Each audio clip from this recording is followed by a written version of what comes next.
चलो ratio ratio से कितना सवाल आता है सीजीएल में? एक सवाल, इससे ज्यादा नहीं आता है। देखो रेशियो में सबसे पहले छोटा छोटा चीज आपको पढ़ना है, टाइप्स ऑफ रेशियो। टाइप्स में कोई टाइप्स बताओ आप। नहीं याद है? कंपाउंड रेशियो का नाम सुनोगे, इनवर्स रेशियो का नाम सुनोगे आप, और बोलो डुप्लीकेट रेशियो का नाम सुने हो। इसी में लग जाता सब डुप्लीकेट, फिर ट्रिप्लीकेट,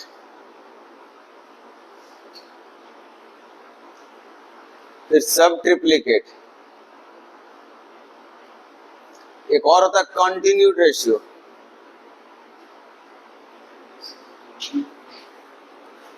क्लियर? अब देखो ध्यान से, कंपाउंड रेशियो किसको बोलते हैं? जैसे दो रेशियो दिया हुआ है ए और बी, और एक दिया हुआ है सी और डी। दो या दो से ज्यादा रेशियो रहेगा तब कंपाउंड मतलब मिलाना होता है। तो ए को अगर पहले को पहले से गुना कर दिए तो क्या हो जाएगा, ए गुना सी, और दूसरे को दूसरे से गुना किए तो क्या हो गया, बी गुना D. This is called compound ratio. मतलब बोलेगा ए अनुपात बी और सी अनुपात बी का कंपाउंड रेशियो बताइए, तो दोनों का पहला हिस्सा गुना कर देंगे, दोनों का दूसरा हिस्सा गुना कर देंगे, ये है कंपाउंड रेशियो। ठीक है। डुप्लीकेट रेशियो बोलते हैं स्क्वायर करने पे। अगर ए अनुपात बी आपको दिया हुआ है और इसका बोलेगा डुप्लीकेट रेशियो बताइए, तो डुप्लीकेट करते हैं क्या, स्क्वायर कर देते हैं, तो क्या हो जाता है ए स्क्वायर और बी स्क्वायर। सब डुप्लीकेट अगर बोलेगा तो रूट ले लेंगे इसी का, सेकेंड रूट लेंगे, क्योंकि डुप्लीकेट होता है स्क्वायर, तो उसका उल्टा क्या हो जाएगा, स्क्वायर रूट। तो सब डुप्लीकेट मतलब स्क्वायर रूट। ट्रिप्लीकेट से बोलते हैं क्यूब कर देते हैं। अगर ए और बी दिया हुआ है, उसका ट्रिप्लीकेट पूछ रहा है तो क्यूब हो जाता है, और अगर सब ट्रिप्लीकेट बोल दिया तो क्या हो जाएगा, इसका क्यूब रूट हो जाएगा। क्लियर है? उसके बाद इनवर्स रेशियो। इनवर्स रेशियो किसको बोलते हैं? अगर ए अनुपात बी दिया हुआ है तो उसका इनवर्स रेशियो ऐसे हो जाता है। चूंकि दो ही चीज दिया हुआ, जैसे आपको बोल दिया गया 2 और 3 का इनवर्स रेशियो बताइए, तो 1/2 अनुपात 1/3 करेंगे, नीचे से बटा हटाएंगे तो क्या हो जाएगा, 3 अनुपात 2।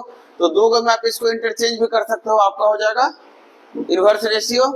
लेकिन अगर 3 दिया हुआ है, 2 अनुपात 3 अनुपात 4, अब इसका बोल दे रहा आपको इनवर्स रेशियो, तो कैसे पल उल्टेंगे, 1 बटा करके ही करेंगे, 1/2, 1/3 और 1/4। उसके बाद इसको अपना जिससे भी गुना करके नीचे से हटाना हटा दीजिए, वो आ जाएगा। रूल यही है, इनवर्स मतलब रेसिप्रोकल लेना है, 1 बटा करना है, लेकिन 2 में क्या हो जाता है, इंटरचेंज हो जाता है। एक होता है कंटिन्यूड रेशियो। कंटिन्यूड रेशियो मतलब ए अनुपात बी, फिर कोई बी अनुपात सी है, कोई सी अनुपात डी है, तो इसको एक साथ मिला के हम बोल सकते हैं, अगर इन दोनों का रिश्ता ए अनुपात बी का जो है, ए बटा बी जिसको लिखते हैं आप, अगर बी और सी का भी वही रिश्ता है बी बटा सी का, और वही रिश्ता सी बटा डी का है, तो this is called continued ratio. जैसे एग्जांपल दे रहा हूं, एक नंबर ले रहे हैं हम 1, इसमें कुछ गुना करके बताओ, दूसरा नंबर लेना चाह रहे हैं, हम ले रहे हैं डबल करके 2, तो इस 2 रेशियो का हिसाब क्या है, 1 से 2 डबल हो रहा है। कोई एक और रेशियो बताओ जो डबल हो रहा हो, 3 से 6, लेकिन इसी 2 से स्टार्ट होना चाहिए, बी से ये स्टार्ट होना चाहिए, 2 से 4। एक और बताओ, लेकिन वो इससे स्टार्ट होना चाहिए, 4 से।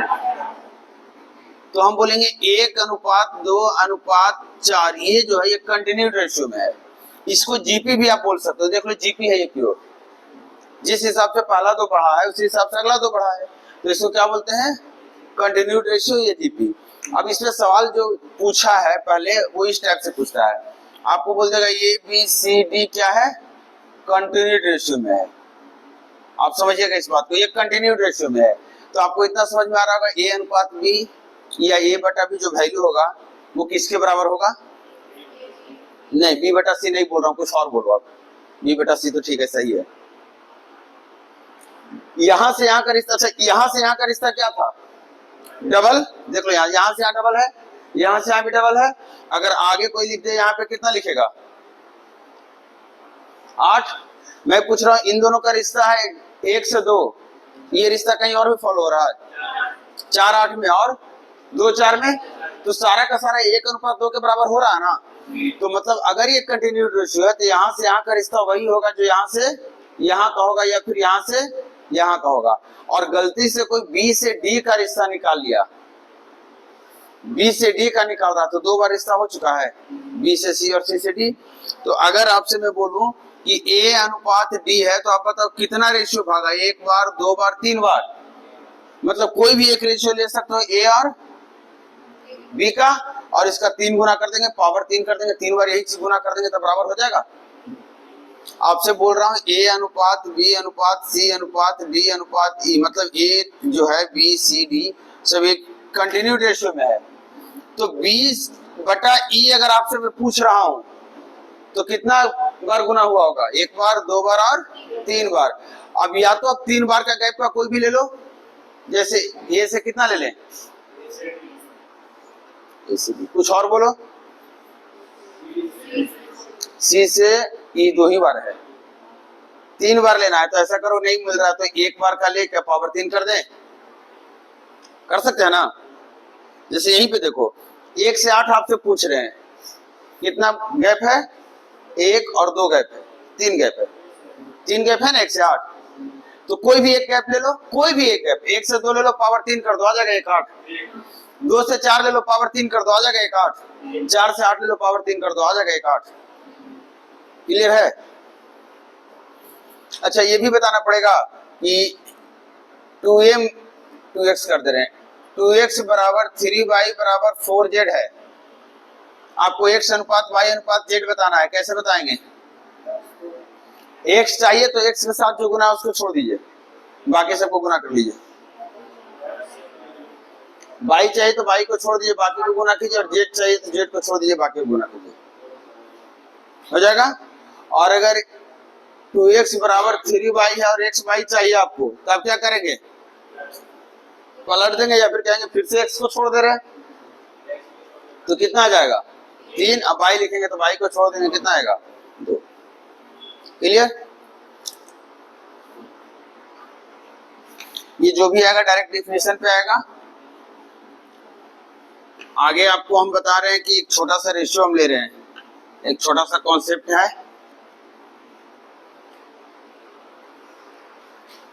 अगर 1/2 बराबर कुछ लिखवाओ, 1/2 किसके बराबर होता है, 5/10 के।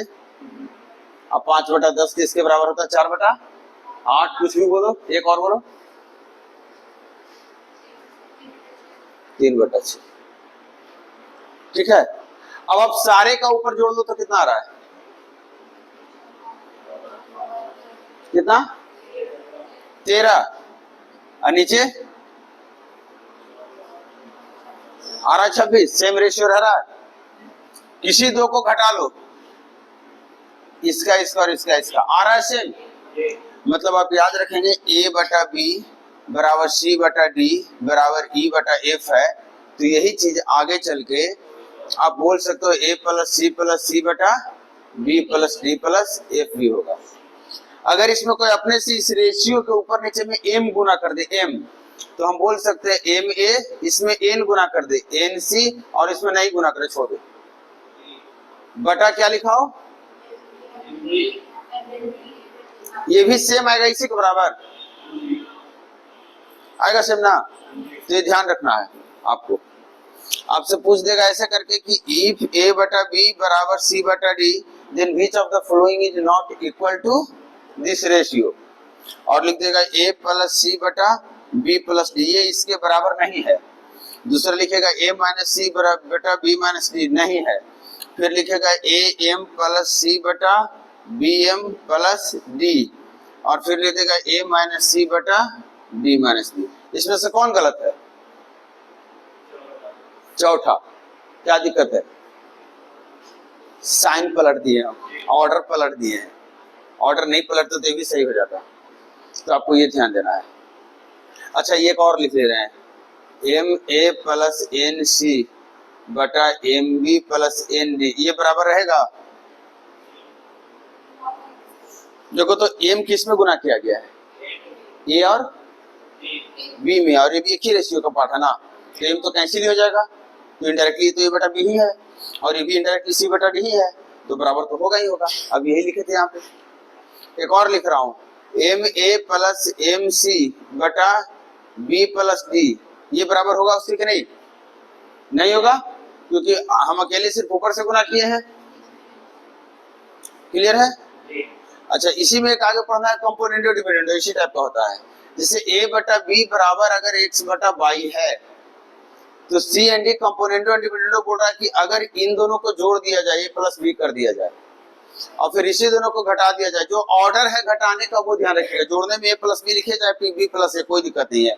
जो घटाने का ऑर्डर है वो ऊपर वाले से नीचे को घटाया गया है, तो यही ऑर्डर सेम फॉलो करना इधर। ये दोनों क्या होता है? सेम होता है, ये लिखने का तरीका है। और अगर गलती से फिर इस पे को कोई लिख दिया, इसमें फिर से एक बार लगा दो सी एंड डी, तो मतलब इन दोनों को जोड़ दो फिर से, कितना आएगा? और इसमें से इसको घटा दे, कितना आएगा? इधर भी जोड़ लीजिए, ये 2 2 कट गया, फिर से वापस हम उसी रिजल्ट पे आ गए जहां से चले थे। मतलब 2 बार कंपोनेंट और डिपेंडेंट लगा देंगे तो हम ओरिजिनल पॉइंट पे आ जाएंगे।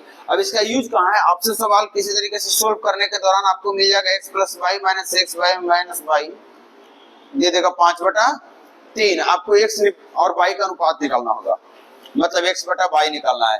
तो आप दो तरीके से सोचेंगे, या तो इस पता करो कि इसमें सी एन डी लगाएंगे तो मिलेगा क्या, या पता करो कि किस पे सी एन डी लगा के लिखा गया होगा, क्योंकि इस पे किस पे सी एन डी लगाया गया है, तो कहोगे कौन दो चीज है जिसको जोड़ा गया और कौन दो चीज है जिसको घटाया गया, वहां से तय हो जाएगा। तो क्या लग रहा है देखकर? ए बटा बी पे लगा है, तो या तो पता करो कि किस पे सी एन डी लगा है तो मिलेगा ए बटा बी, या पता करो इस पे सी एन डी लगाए होंगे तो क्या आएगा, तो भी मिलेगा ए बटा बी। मतलब इसका अगर इसके जगह पे ये लिख देते हो एक्स बटा वाई, इसका मतलब या तो इसके पीछे वाले स्टेप पे आप चले गए हो या उसके अगले वाले स्टेप पे आ गए हो। क्लियर है? दोनों तो सेम ही स्टेप है।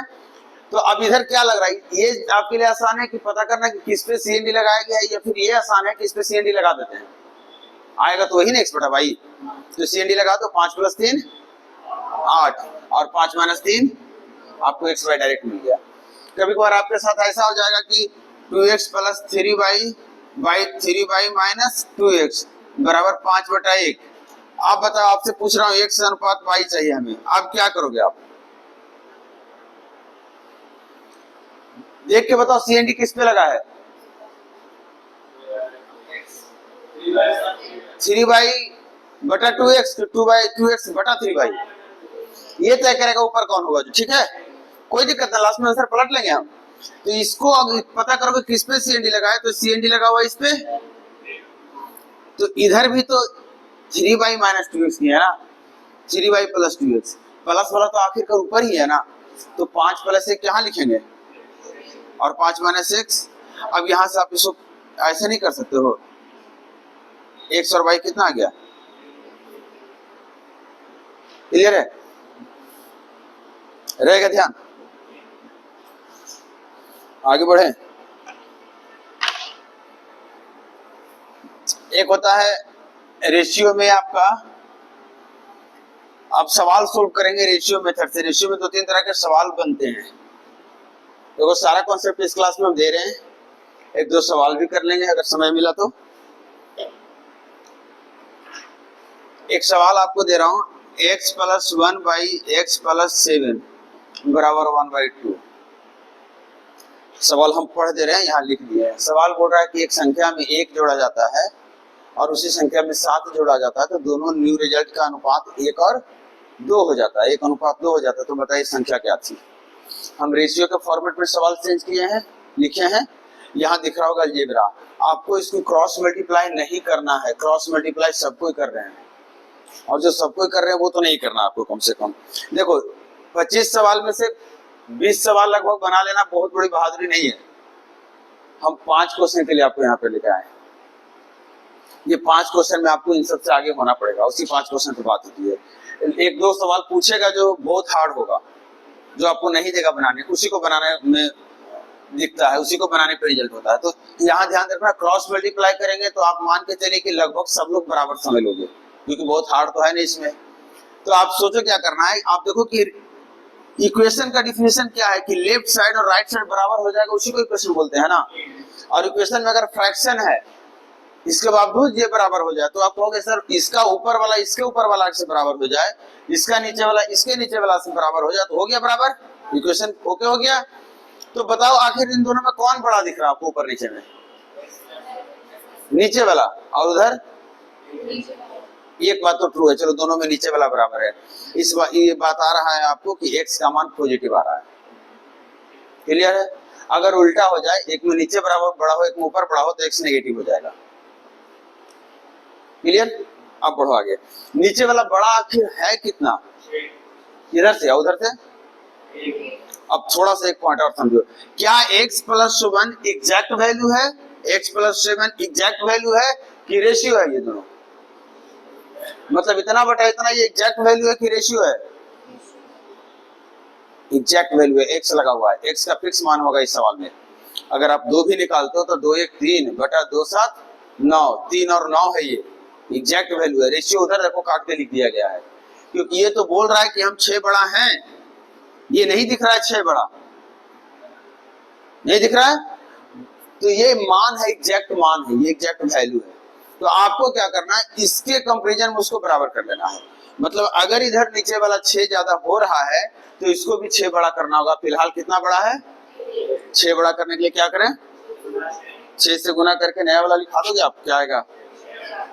ये बन जाएगा कितना और ये बन जाएगा।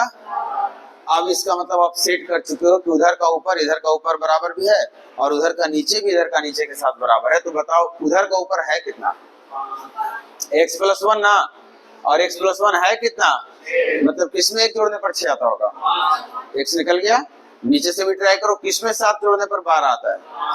मतलब ये सीखने के बाद ये भी पता चला पूरे में भी गुना करने की जरूरत नहीं है, आपको पता कर लेना दोनों को बराबर करने के लिए कितना गुना करेंगे, किसमें किसी एक में गुना कर लो। दूसरी चीज है कि आप किसमें गुना करोगे, इधर से आप देख लो कौन सा आपके लिए फास्ट है, x प्लस 1 सोल्व करना फास्ट है कि x प्लस 7।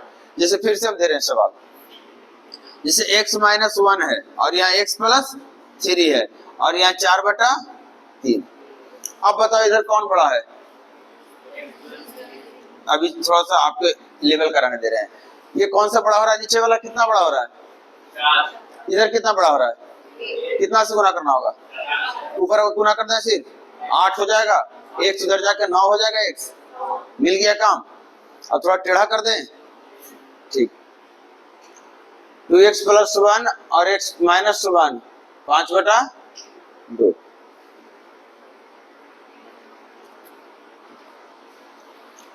कौन बड़ा है ये तो बता दोगे, इधर से भी देख के ऊपर वाला, इधर भी ऊपर वाला।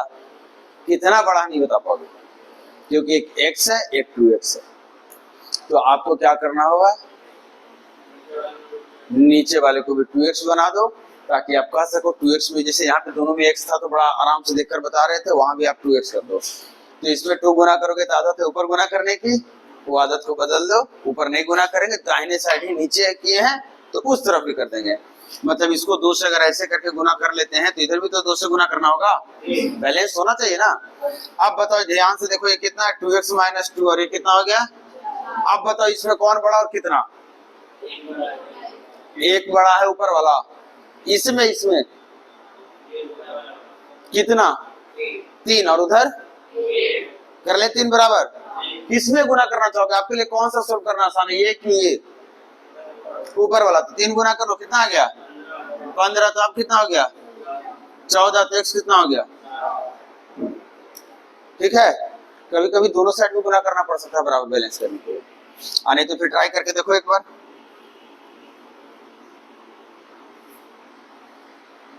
चलेगा? बराबर है x दोनों में अलग अलग है, मतलब आपको दोनों में गुना करना पड़ेगा। इसमें कितना गुना कर लेंगे? 2, तो कितना हो जाएगा? और ये कितना से गुना किया, याद है ना? ऊपर कितना गुना करना होगा? तो ये हो जाएगा 3, ये हो जाएगा 3, ये हो जाएगा 6। इधर कितना ज्यादा ऊपर वाला? कहाँ पे? अच्छा 3 गुना के 6 ना। ऊपर कितना ज्यादा है इसमें? 5 और उधर 4। अब क्या करोगे, इधर तो 5 ज्यादा हो रहा है और इधर 4।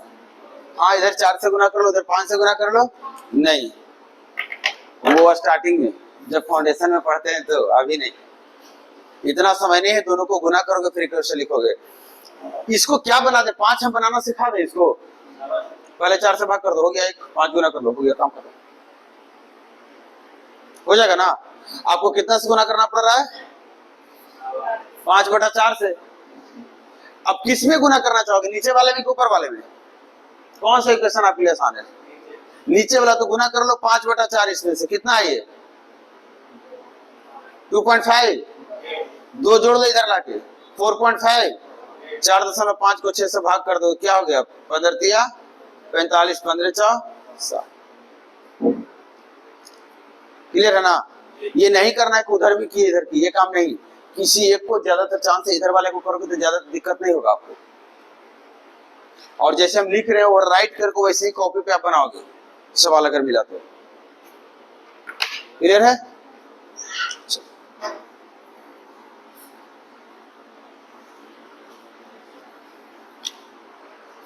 एक छोटा सा ऐसे ही कुछ बता रहे हैं हम आपको। रेशियो का जो लेवल है, जैसे नॉर्मल सा एक सवाल होता है आपके सामने, ए रेशियो बी दिया रहेगा, बी रेशियो सी दिया रहेगा और सी रेशियो डी दिया रहेगा। और 2 तरीके से सवाल पूछेगा, एक पूछता है ए अनुपात बी अनुपात सी अनुपात डी, और एक पूछता है ए अनुपात। क्लियर? आप कैसे बनाते हो? आपको क्या करना है, जैसे ये ए अनुपात बी मतलब ए बटा बी ही तो है, बी अनुपात सी मतलब बी बटा सी है, सी अनुपात डी मतलब सी बटा डी है। अगर सबको गुना कर दिए तो ये कट के ए और डी का हिसाब मिल जाएगा। दोनों तरफ गुना कर दिए तो मतलब जैसे लिखा हुआ यहीं से पहले सबका पहला गुना कर लो और सबका दूसरा बटा कर लो, तो देखो ये कट जाएगा, ये कट जाएगा, ए और डी मिल जाएगा। इधर भी सबका पहला हिस्सा गुना हो जाएगा और दूसरा हिस्सा गुना हो जाएगा, रिजल्ट आ जाएगा ए डी डायरेक्ट।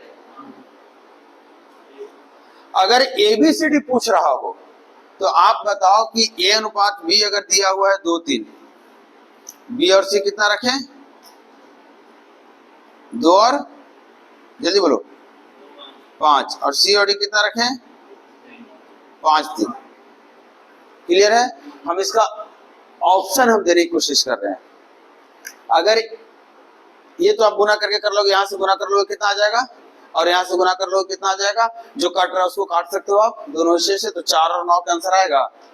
अब ये देखो कि इसका अनुपात जब पूछेगा तो इसका अनुपात कुछ इस तरीके से चारों नंबर लिखेगा। तो यहाँ क्या लिखेगा, मान लेते हैं 4 लिख दिया, 6 लिख दिया, और यहाँ भी लिख देगा 15, मान लेते कुछ ऐसा लिख देगा, 4 लिख देगा, 15 लिख देगा, 6 लिख देगा, 9, 4 लिख देगा, 9 लिख देगा, 15 लिख देगा, 6, ऐसे करके कुछ सेट करेगा।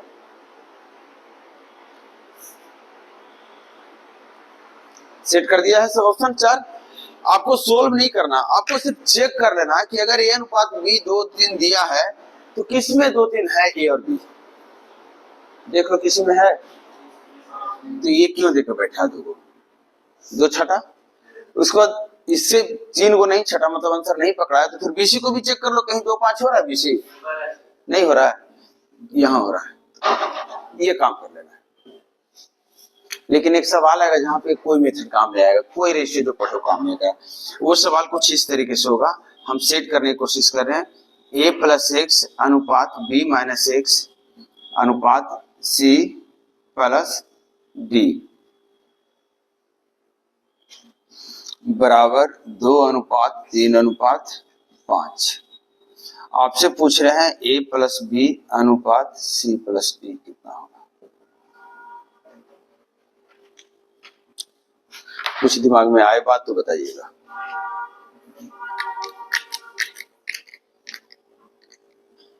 नहीं होगा आपसे, हो रहा है, कुछ आइडिया आ रहा है दिमाग में, नहीं आ रहा है?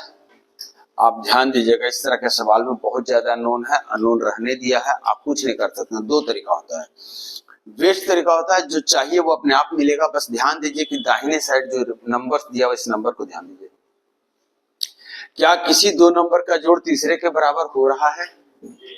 कौन कौन? पहला दूसरा का। तो पहला दूसरा, इसका मतलब पहला दूसरा जब जुटेगा तो तीसरे के बराबर होगा, ये बता रहा है। तो यहाँ से सिर्फ पहला दूसरा जोड़ के तीसरे के बराबर कीजिए, जो पूछ रहा है वो अपने आप आ गया। देखिए a प्लस बी बराबर सी प्लस डी आ गया, 1:1। क्लियर है? दूसरा तरीका होता है कि इसमें क्या चीज नहीं है, यहाँ से एक्स नहीं यूज किया है, तो आप एक्स को पुट कर दीजिए 0। एक्स को जैसे ही 0 पुट कर देंगे तो ये तो हो गया एक्स हटने के बाद सिर्फ है, तो आपको पता चल गया ये कितना आ गया। और जैसे ही a2 आ गया, यहां से देखिए x को 0 पुट कर रहे हैं तो b कितना आ गया, तो c प्लस d कितना मिल गया एक साथ में, 2 + 3। ऐसा करके आपको मतलब पुट कीजिए, लेकिन पुट करने में भी अगर हम चाहें तो ज्यादा नोन यूज करके आपको कंफ्यूज कर सकते हैं। तो बेस्ट मेथड होता है कि इसको पकड़िए, देखिए किस दो का सम तीसरे के बराबर हो रहा है, इन दोनों को जोड़ के तीसरे के बराबर कीजिए, काम। ओके है? ऐसा सवाल पूछा है, इस तरह का सवाल पूछा हुआ है। एक होता है कि इस तरीके से आपको सवाल दे देगा, ए और बी का रेशियो दिया है 1, 2, 3, और बोल देगा if a plus b plus c बराबर दे देगा, मान लेते हैं 30, और पूछ देगा a का मान कितना है। ये तो बड़ा सिंपल है। आप कह सकते हैं कि अगर जोड़ेंगे हम तो कितना आएगा, 6, जिसका 5 गुना बोला है, तो फिर a 1 नहीं होगा, उसका 5 गुना होगा। लेकिन अगर इसी में ऐसे कर देता है a plus B ratio b plus C ratio c plus D, c plus a, 1, 2, 3, और सेम सवाल रहने देता है, तो यहाँ पे कैसे करेंगे? यहां भी आपको पता करना होगा a प्लस बी प्लस सी कैसे निकालें, ये लास्ट स्टेप यूज कीजिएगा। तो देख लीजिए, अगर इन सबको जोड़ते हैं तो double of a plus b plus c कितना दिख रहा है आपको, 6। इसका मतलब single a plus b plus c कितना हो जाएगा, 3, और a plus b plus c तीनों जोड़कर 3 हो रहा है, जिसमें से a भी कितना है, 1, तो c होगा 2, तभी ना 3 हो रहा होगा। तीनों जोड़कर के कितना है, 3, जिसमें से bc कितना है, 2, तो a कितना होगा, 1। ऐसे करके आप निकाल लेंगे। जो आपको निकालना, आपको a से मतलब है, तो a निकालने के लिए आप क्या माइनस करेंगे, bc कितना है, 2 है, bc 2 है, तो 2 माइनस कर दीजिए, a कितना आ गया, 1। इसके बाद आप बताइए कि 3 को बोला है 30, तो 1 को आप कितना बोल देंगे, ऐसे कर। एक सवाल ऐसे भी रहता है कि x plus Y into Y plus Z आपको दे देगा 30, मान लेते हैं। Y plus Z into Z plus X आपको दे देगा 35, और x प्लस जेड जो है इंटू एक्स प्लस वाई, ये दे देगा 42।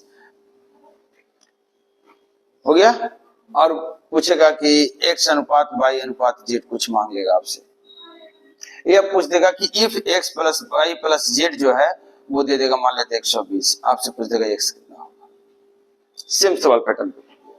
तो आप देखिए कि इन दोनों में कुछ कॉमन है, क्या है, x प्लस वाई कि वाई प्लस जेड, क्या? इसका मतलब इन दोनों में जो कॉमन होगा वो वाई प्लस जेड पूरा चांस होगा। तो इन दोनों में क्या कॉमन है, 5।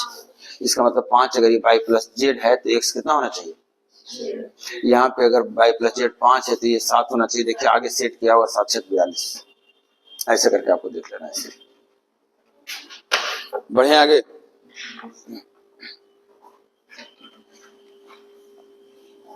एक छोटा छोटा चीज था, कुछ नया लगा इसमें से, नहीं लगा है।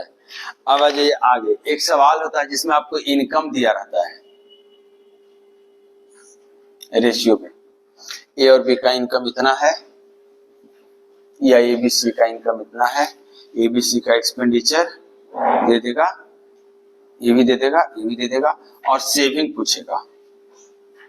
ये आपसे पूछा जाएगा सेविंग का रेशियो। इतना सिंपल नहीं होगा जितना सिंपल लिखा हुआ है कि आराम से इसमें 4, 5, 6 दे देंगे, और इसमें दे देंगे आपको कितना दें, 7, 8, 9 कर दें। आप घटाने की कोशिश करेंगे, नेगेटिव हो जाएगा। तो एक कंडीशन इसके बाद देगा कि ए का जो इनकम है वो बी के एक्सपेंडिचर का 5 गुना है, कुछ दे देगा condition. Income of A is 5 times the expenditure of ऐसा कुछ दे देगा आपको। अगर ऐसा कुछ दे रहा है तो आपको इस कंडीशन को ओके करना है, रेशियो को घटाने के पहले। क्या income of A is 5 times of expenditure of B है, तो इसका 5 गुना कितना होता है 40, तो इसको 40 बना लीजिए आप। अब ये सेट कर चुके हैं आप। अब आप सेविंग चाहिए तो घटा करके बता सकते हैं कितना सेविंग है। क्लियर है, हो जाएगा। एक और बोल रहा हूं, अगर मैं एक्सपेंडिचर का अनुपात दे देता हूं 1 2 3 और बोल रहा हूं ए का सेविंग का है, ए जो है सेव करता है 20% और बी सेव करता है 30% और सी सेव करता है 25%, तो इसके इनकम का रेशियो बताइए। इनकम का रेशियो तो बताइए, जो 20% सेव कर रहा होगा कितना बचा खर्चा कर रहा होगा, इसका मतलब 80% ही है। मतलब इसको 80% से अगर डिवाइड कर देते हैं तो इनकम बन जाएगा।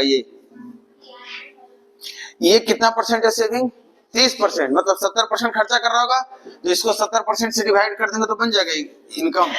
और ये 25% है, ये 75% खर्चा कर रहा होगा, मतलब 75% से भाग करेंगे, इनकम का रेशियो मिल गया तीनों का। ये करना क्लियर है। और आगे बढ़ रहे हैं, थोड़ा संभालो, गर्मी है, क्या करें, कुछ तो करना होगा। पैसा का बंटवारा करने आता है ना, आता है पक्का, देखते हैं ठीक कैसे बता। ऐसे दो लोगों में बंटवारा करो तो 120 रुपया का बंटवारा करना आपको, और एक आदमी बोल रहा है कि भाई हम उस ए और बी में बंटवारा करना है। ए का कहना है कि बी से कितना रुपया ज्यादा लेंगे 9 रुपया। अब बंटवारा करो, जो ज्यादा मांग रहा है उसको दे दो ज्यादा, क्या टेंशन है, 9 रुपया दे दो निकाल के, इसको 9 ही रुपया ज्यादा मांग रहा है ना। उसके बाद जैसे ही 9 रुपया इसको दे दो तो अब तो बोलोगे ना भाई अब तो बराबर कर ले, तो 9 रुपया आप निकाल के कहां से देंगे, यहां से। कितना बच गया 111। अब 111 दोनों बराबर कर लो, 55.5 हो गया। क्लियर है ना। अब देखो ए के पास जो है पैसा वो 9 रुपये ज्यादा है। ये वही चीज आपको हम बता रहे हैं, जब आप ऐसे करके पढ़ते हैं कि एक्स प्लस वाई ये है और एक्स माइनस वाई कितना है बी है, हम ए बी को चेंज कर दे रहे हैं, यहाँ है 10 और यहाँ है 5 नहीं 4 कर दे रहे हैं। तो आपसे एक्स और वाई निकालना होता है, तब दोनों को जोड़ करके क्या करते हैं, आधा करते हैं, घटा करके आधा करते हैं। वही घटा करके आधा हम किए हैं। इसका यही मतलब है कि दोनों के बीच 10 रुपया बांटना है, और एक्स बोल रहा है वाई से 4 रुपया ज्यादा लेंगे, बोल रहा है ना, तो एक्स के नाम का दे दो 4 रुपया ज्यादा, एक्स को लो। अब तो दोनों बराबर कर लेगा, 4 रुपया गया, बचा कितना 6, आधा आधा कर दो दोनों को, 3 दे दो, तो ये इसके पास +3 हो गया और इसके पास तो 3 है। आप यही करते हैं, तो उसी का हम लॉजिकल तरीका आपको बताए हैं। ये बंटवारा कीजिएगा, और इतना जितना सिंपल लग रहा है उतना ही सिंपल है। एक एग्जांपल दे रहे हैं, ए है बी है सी है, बताओ सी से कितना ज्यादा इसको दे, कितना रुपए, मान लेते 1000 रुपया बांटना आपको, सी से कितना ज्यादा बी को दे 300 ज्यादा देता है। ऐसा करना, उसमें बचने देना कुछ, 300 इसको ज्यादा दे दिया, और बी से कितना ज्यादा इसको दे, बचेगा कुछ, चलो ठीक। अब बंटवारा करो जैसे सिखाए वैसे, जैसे सिखाए वैसे। अगर ध्यान दीजिएगा, अगर आप सबसे कम वाला कौन है सी के बराबर करने की कोशिश करेंगे। जैसे ही आप बी को देंगे 300 रुपया चुपके से ना कि भैया तुमको तो 300 ज्यादा चाहिए, ए बोलेगा भाई इधर इधर इधर इधर भी बढ़ा, क्योंकि तो बोला जितना उसको रहेगा उससे ज्यादा हम 200 ऑलरेडी लेंगे। अगर इसको इसके नाम का 200 पहले भी दे दिए तो भी संतुष्ट नहीं है, वो उस पर नजर रखे हुए कहीं इसको तो कुछ और नहीं मिल रहा, क्योंकि अभी सिर्फ ए को 200 ज्यादा दिए हो, तो अभी ए और बी को बराबर किए ना। और जैसे ही बी का आपको याद आएगा कि भाई वो भी 300 मांग रहा है ज्यादा, तो उसको 300 जैसे ही देखो ये छोड़ेगा आपको, बोलेगा भाई 300 मेरा लाओ। आप देख लो जो 1000 था उसमें से 300 यहाँ गया, 500 यहाँ गया, 800 चला गया, 200 को बराबर करो तीनों में, हो गया। हम नॉर्मल बोल रहे हैं, अगर इसको x मानोगे तो x + 300 हो जाएगा ना, और x + 300 होगा प्लस चाहिए, x + 500 हो जाएगा। जब इस इक्वेशन को ऐसे करके आप सोल्व कर रहे हो तो ये घटा रहे हो 300 ले जाके, घटा रहे हो 500, इसी को लॉजिकली घटाना सिखा रहे हैं। हाँ, कोई अलग सा चीज नहीं है। क्लियर है, बढ़िया। और याद है, और क्या था रेशियो में। चलो एक लास्ट स्टेप है, चार संख्या है, चारों संख्या में कितना जोड़ा जाए कि प्रोपोर्शन में हो जाए, मतलब प्रोपोर्शन भी बताएंगे, पढ़ेंगे अभी। उसके पहले रेशियो का एक चीज फंडा पढ़ो, लास्ट फंडा जिससे सवाल रहता है। दो रेशियो अगर ए और बी एक जगह पे है और एक और रेशियो सी और डी है, अब देखो अगर आपको इसमें से बराबर चीजें जोड़ी गई है, इधर भी बराबर चीजें जोड़ी गई है, इसका मतलब दोनों के बीच रेशियो का जो गैप है, दोनों रेशियो के बीच का जो गैप है, ये क्या रहेगा? इक्वल रहेगा। याद रखिएगा। जैसे कहने का मतलब है आपकी एज कितनी है, मेरी एज कितनी है, हिसाब लगा लिए। आज को एक अनुपात होगा, 5 साल बाद अनुपात बदल सकता है। मान लो दो बच्चा है ए और बी, एक का एज 10 साल है, एक का एज 12 साल है। आप रेशियो देखो तो कितना है? 6 साल बाद ये रेशियो कितना हो जाएगा? 6 साल बाद तो कहोगे इसका उम्र हो जाएगा 16 और इसका उम्र हो जाएगा, तो रेशियो हो गया कितना? 8 और 9। मेरा कहना है कि जो बदलना है बदल लो, लेकिन जो जितना बड़ा है उतना बड़ा रहेगा, चाहे समय कितना भी बदल जाए। तो ये वही चीज फंडा है। अगर इसमें भी 100 रुपया आप जोड़ देते, मान लेता ये एक आदमी है, ये भी एक आदमी, दोनों के पास कुछ सैलरी है, दोनों की कुछ सैलरी है, दोनों की सैलरी का अनुपात आपको दिया हुआ है। अब ये बोल रहा है भाई मेरी सैलरी इतने से बढ़ गई, ये भी बात बोल रहा है मेरा भी इतना से बढ़ा है। इसका मतलब जो जितना कमा रहा था पहले भी उतना ही कमा रहा होगा, ज्यादा है कि नहीं है? अरे एक की सैलरी 5000, एक की सैलरी 6000, ये आके हल्ला किया है, आपको बता रहा है भाई मेरी सैलरी 500 बढ़ गई, ये भी आके बोल दिया मेरी सैलरी 500 बढ़ गई। इसका मतलब जो पहले 1000 ज्यादा कमा रहा था अभी 1000 ज्यादा कमा रहा है, कि बदल गया? सेम है। इसलिए बोल रहे दोनों के बीच का गैप क्या होगा? बराबर होगा। मतलब आपको कहीं से भी सवाल आ जाए 2:3 दे दे किसी चीज का मान, ए और बी की सैलरी का रेशियो 2 और 3 है, और उसके बाद क्या होता है, दोनों का खर्चा अगर बराबर है, या दोनों 5-5 हजार खर्चा करता है, दोनों कितना खर्चा करता है? 5-5 हजार, तो बचत का अनुपात कितना लिख दें हम? 7 और 9। अब खुद सोचो, दोनों की सैलरी, एक अपना सैलरी फिक्स है, दोनों बराबर खर्चा कर रहा है, दोनों खर्चा बराबर कर रहा है, दोनों का खर्चा महीने का 5000 है, तो क्या लग रहा है जो ज्यादा कमा रहा होगा उसको ज्यादा नहीं बचेगा? जितना ज्यादा कमा रहा होगा उतना ही ज्यादा बचेगा ना, क्योंकि खर्चा तो बराबर कर रहा है दोनों। अरे आपके पॉकेट में 100 रुपया, मेरे पॉकेट में 200 रुपया, हम दोनों गए गोलगप्पा खाएं 20-20 रुपया का, दोनों बराबर खर्चा किए। आपसे कितना ज्यादा मेरे पास था? 100 रुपया। आप चेक करो तो खाने के बाद गोलगप्पा 100 रुपया नहीं ज्यादा आपके पास है ना? मेरे पास 100 रुपया, आपके पास 80 बचा, मेरे पास 180 बचा। यही बता रहे अगर दोनों में सेम चीजें जोड़ दी जाए, मान लो हम आपके पास 100, मेरे पास 200, आपको भी पापा दे दिए 100, हमको भी पापा दे दिए 100, दोनों को बराबर मिला। अभी आपसे 100 ही रुपया ज्यादा, मेरे पास कुछ नहीं बदला है।